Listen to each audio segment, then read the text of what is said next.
আসসালামু আলাইকুম। আজকের রেসিপিতে থাকছে মুচমুচে মটর ভাজা।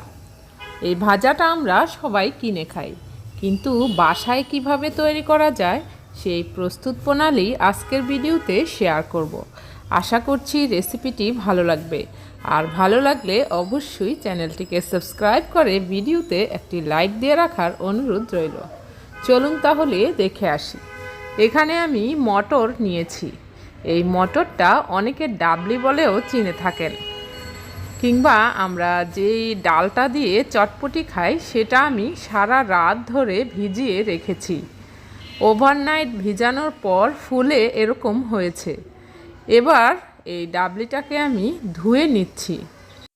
এবার মটরগুলো আমি চালনির মধ্যেই রেখে দিব, যাতে করে পানিটা খুব ভালোভাবে ঝরে যায়। তো দেখুন, পানিটা কিন্তু ঝরে শুকিয়ে গিয়েছে। এবার আমি চলে যাব চুলায় একটা প্যানের মধ্যে একটু বেশি পরিমাণে তেল গরম করে নিতে হবে। তেলটা যখন গরম হয়ে আসবে তখন আমি এই মটরগুলো দিয়ে দিব, আর আমি এখানে হাফ হাফ করে ভেজে নিব। আর এই পর্যায়ে চুলার আঁচটা অবশ্যই মিডিয়ামে রেখে তারপর ভেজে নিতে হবে, আর একদম বাড়িয়ে দিলে কিন্তু পুড়ে যাওয়ার সম্ভাবনা থাকবে। এজন্য মিডিয়াম ফ্লেমে রেখে আমি মটরগুলো ভেজে নেব। ভেজে নেওয়ার এক পর্যায়ে দেখবেন যে মটরটা যখন ভাজা হয়ে যাবে তখন তেলের উপরে ভেসে আসবে, কিংবা ঝনঝন একটা শব্দ হবে, তার মানে মটরগুলো ভাজা হয়ে গেছে। এবার একটা ছাঁকনির সাহায্যে আমি ছেঁকে উঠিয়ে নিচ্ছি।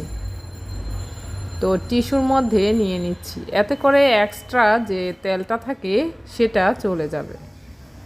তো আমার সবগুলো মটর ভাজা হয়ে গেছে। এবার আমি কিছু মশলা মিশিয়ে নিব। এখানে আমি নিয়েছি চাট মশলা, আর দিচ্ছি টেস্টি বিট লবণ।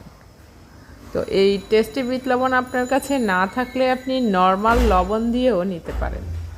বিট লবণ দিলে খেতে ভালো লাগে। আর এখানে আমি সামান্য পরিমাণ মরিচের গুঁড়া মিশিয়ে নিচ্ছি। তো সবগুলো মশলা একসাথে করে মিশিয়ে নিব। এবার ঝাঁকিয়ে খুব ভালোভাবে মিশিয়ে নিচ্ছি। দেখুন, মটর ভাজা কিন্তু তৈরি হয়ে গেছে।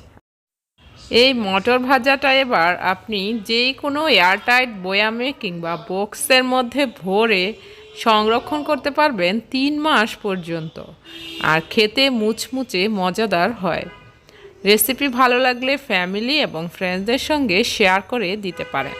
তাছাড়া কী ধরনের রেসিপি পেতে চান সেটি কিন্তু কমেন্ট বক্সে জানিয়ে দিতে পারেন। দেখা হবে নেক্সট কোনো রেসিপিতে। ততক্ষণ সবাই ভালো থাকুন। আল্লাহ হাফেজ।